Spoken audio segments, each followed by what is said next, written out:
must begin tonight with James Comey, who just an hour ago sat down for an eye-catching interview with ABC. Now, we haven't seen it yet because we taped this show at 7 o'clock, but even just the clips this week have been tantalising.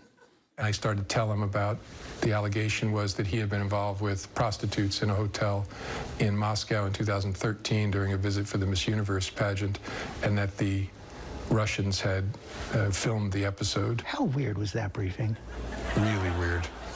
Yeah, James Comey thought that conversation was really weird. And I will remind you that this is a man who has seen Anthony Weiner's emails. And look, the Comey interview is just the end of a ludicrously dramatic week that started with this. Breaking news tonight, and it's a bombshell. The FBI raids the office of President Trump's personal lawyer, Michael Cohen.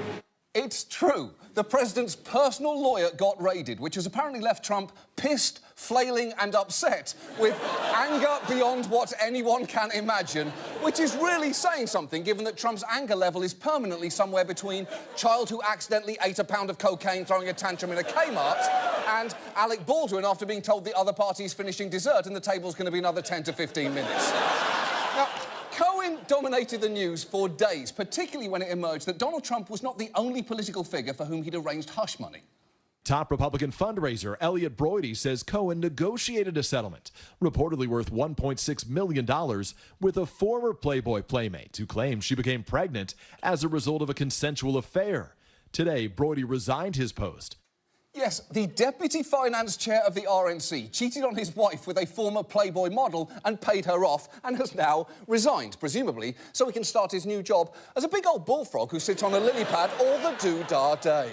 Now, on top of all of this, Speaker of the House Paul Ryan unexpectedly announced he wouldn't seek re-election, Trump pardoned Scooter Libby, and it came to light that the National Enquirer may have paid a doorman at Trump World Tower to keep quiet about rumours that Trump had fathered a secret child with his housekeeper in the 1980s. Oh, and on Friday night, we bombed Syria. And look, there are those who would argue that something had to be done in response to Assad's suspected chemical attack, but there are legitimate debates over whether Trump had the authorisation to order these strikes and whether this risks drawing us into a longer-term conflict for which we have no clear strategy. But don't worry on that front, because Trump has already declared mission accomplished.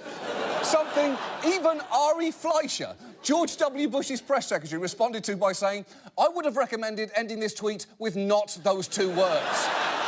But this morning, in a not remotely surprising turn, Trump doubled down on the phrase. President Trump defended the use of mission accomplished, tweeting, "The Syrian raid was so perfectly carried out with such precision that the only way the fake news media could demean was by my use of the term mission accomplished. I knew they would seize on this, but felt it is such a great military term, it should be brought back. Use often," unquote. What? It does not fill you with confidence to have a president who announces, "I know I'm repeating one of the most notorious political blunders in recent history. I'm meant to do it, everyone should do it, and I'm going to do it again forever." I've got to say, if Trump's intention was to descend so far into self-parody that he somehow burrowed through the Earth's crust and came out the other side, mission fucking accomplished. And now, this. And now, Ari Melvin, rap genius. I don't know how much hip-hop you listen to. There's a famous song, "It's Going Down in the DM." That refers to what happens with direct messaging. You know, we're talking about Rick Gates. I don't know if you ever listened to the rapper Kevin Gates, who says, "All my diamonds shining because they're really diamonds." Call it the Dr. Dre rule of politics. When you diss Trump, you diss yourself. Lauryn Hill famously said, "It ain't about what you cop, it's about what you keep." To paraphrase Kanye West, you'll have to wait for the 35th of Nevuary. The 35th of Nevuary. Well, you know what Kanye calls that, is the 35th of Nevuary. I'm worried that we're going to run out of our Kanye references. Here's how the rapper Drake explains that narrative lesson.